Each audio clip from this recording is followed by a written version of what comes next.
Yo, what is up guys? So today I'm going to be showing you how to make a drift build in Forza Horizon 5.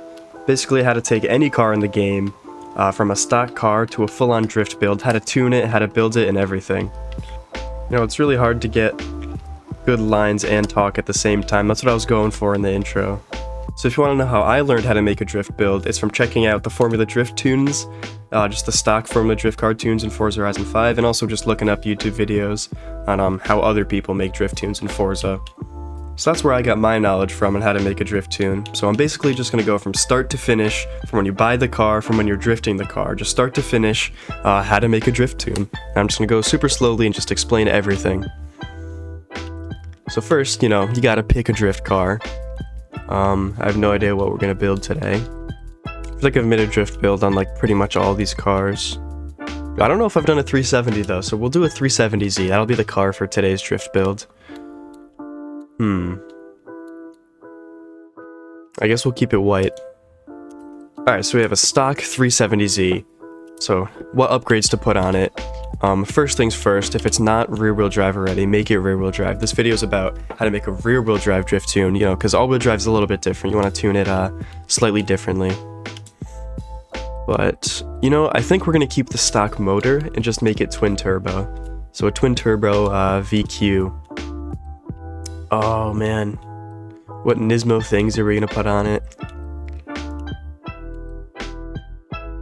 I like this bumper better. That wing is better. That bumper's better. Ooh, that's tough. Alright, so we got the body kit on it now, you know, that's an essential part of your drift build, is the body kit. So yeah, of course for tires, you're gonna want to put the drift tire compound on there, who would have guessed? Tire width, it really all depends on how much power your car's pushing. So I believe a twin turbo VQ, if I had to guess, it's probably going to be around 700 to 800 horsepower. So 285 should be plenty of tire for that. The track width, it's a drift build. You want it all the way out in the front, all the way out in the back for the most stability. Wheels, we're just going to put on some TEs, some nice light forged wheels. Where are the TEs? Here they are. Tire size, yeah, I mean 19's already pretty big. We're going to keep him at 19. Drivetrain, we're just going to max it out. I mean, a lot of the things just straight up tell you that they're drift-like specific. Like transmission, for example. Drift transmission. 4-speed, we're going to do that. Grade the drive shaft. And even the diff as well. You have drift diff. I mean, it literally tells you. So a lot of, like, the builds are pretty easy. Because it'll just straight up tell you, like, drift springs and dampers. Yep.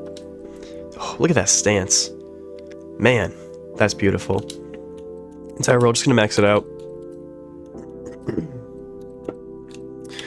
Sorry for that. Sorry if I'm like sniffing throughout this video. Got a little bit of a cold, a little bit of a runny nose, so I apologize for that. Sorry if it gets annoying. But yeah, just gonna max it out. You do want a good amount of power in your drift build, just so it could actually break loose the rear wheels, get them spinning, and keep them spinning. It's pretty. So it's important that you have a good amount of power. Let's see how much power this is gonna make in just 1 second. A lot of random upgrades we gotta put on it first. So yeah, that's basically it for the drift build. So, oh, 874. I had a little bit more power than I thought it would. So we could go back and put on some bigger tires, but honestly, it's fine. But yeah, that was the build. So, onto the most important part, custom tuning. How to tune your drift car.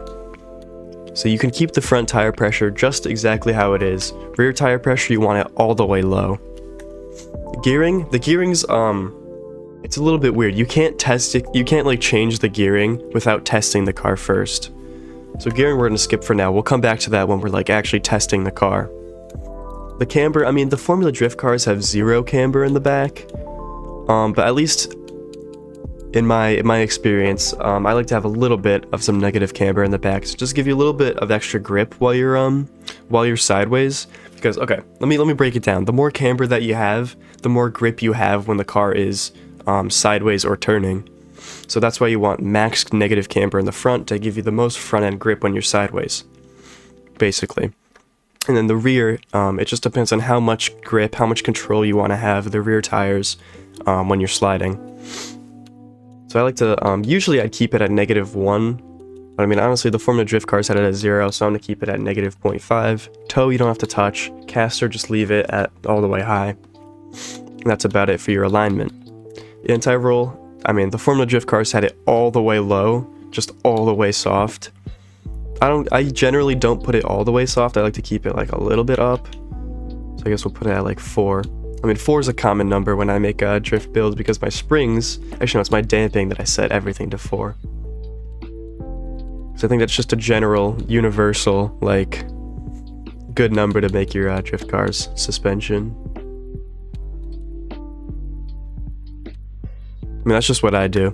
You know, you can put them all the way soft if you want. You can make it a little bit more stiff if you want. But basically, let me break it down, the soft versus the stiff.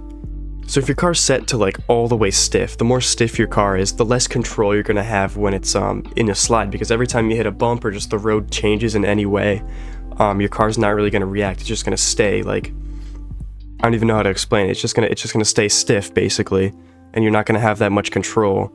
You're just gonna you're gonna jump over bumps. It's not great for drifting. It's good for race cars, because that's what you want in a race car when you're taking a corner. You want everything to be tight, everything to be stiff. But when you're drifting, you want it to be loose so that you still have control when you're going over bumps and all that. I think that was a good explanation. I'm not sure. Hopefully you hopefully you took something away from my little explanation. I'm not sure how good of an explanation that was. Yeah, the ride height, you gotta slam it, of course. It's a drift car. You gotta slam it. Damping, we already went over. Aero, we're not really going to go over because I can't change it on this car because I don't have any like changeable aero. Generally, it's the Forza aero. I'm not going to use the Forza aero. Come on now. But yeah, generally you want to set it more towards speed, because if you set it towards cornering, that means you have more downforce, i.e. more grip. And you don't want more grip. You want less grip because you're drifting the car. Yeah, the brake, it doesn't really matter. You're not like, the brakes don't really matter. But I like to set my my braking balance towards the front. Just because if I'm in a skid, I'm going this way. I don't know how to do this. I don't know how to show it with my hand. If I'm in a skid and I want to transition to the other way, if I'm linking corners, if I want to drift and then transition this way, if I tap the brake and the brake bounce is a little bit more towards the front, it'll rotate my car faster. Yeah, I think I explained that well. Hopefully you understood.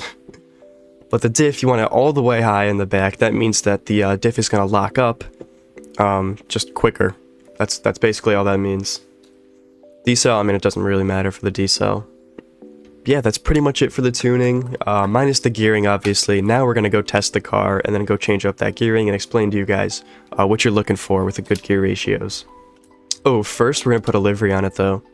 You know, another super important part of your drift build is your livery. Oh, we could just put like the Nismo, like red lines on it. Oh wait, hang on. This is DK's 350Z livery from Fast and Furious Tokyo Drift. I mean, this isn't a 350Z, it's a 370, but you know, sick little livery. We'll put it on there. Why not? I think it looks cool. Yeah, that thing's sick. Alright, so let's head over to these windy mountain roads.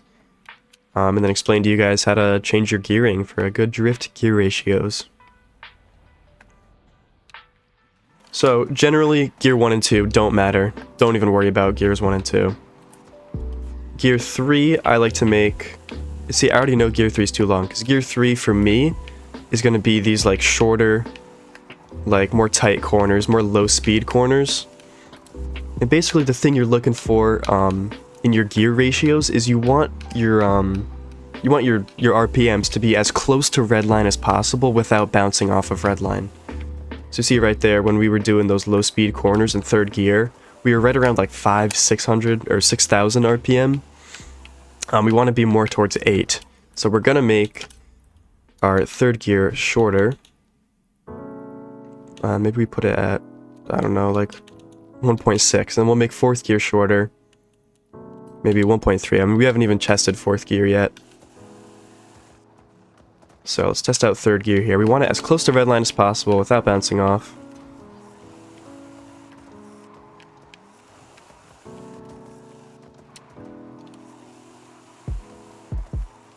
I mean, that seems pretty good to me.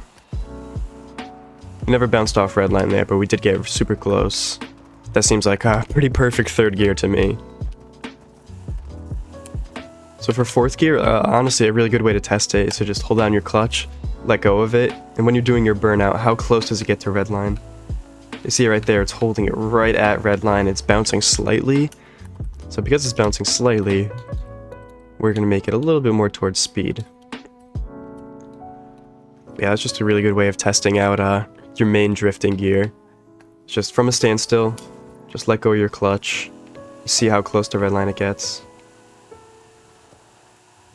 So I'm just looking, see it's right at redline, but it's not bouncing off of it. That's a pretty perfect fourth gear.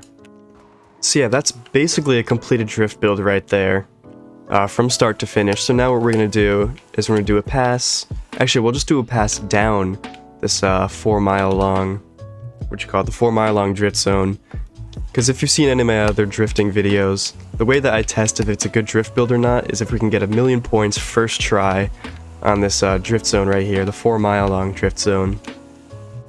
So let's just get right to it. Here it is. There we go.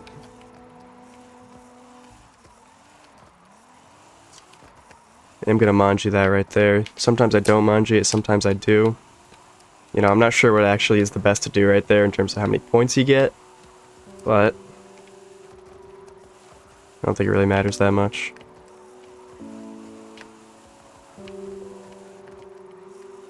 Nice little line there. Yeah, also one thing to know is that this is only for rear-wheel drive cars. If you want to do some all-wheel drive drifting, the tune is completely different. So this is just if you want to do a rear-wheel drive drift build. I'm low-key surprised I haven't made this video earlier. Like, I've done so many drift builds. Made so many drift build videos, and I just haven't made a how to make a drift build video.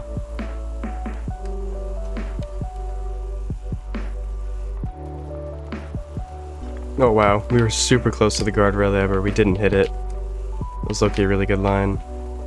Let's see if we can't do another one right here. Ooh, that was good.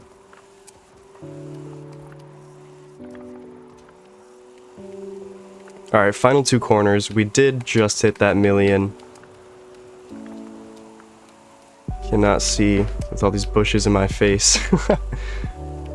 Yeah, low-key a pretty good run. We got well over 1,000,000 points. 1.65. That's one of the highest scores we've gotten in a while.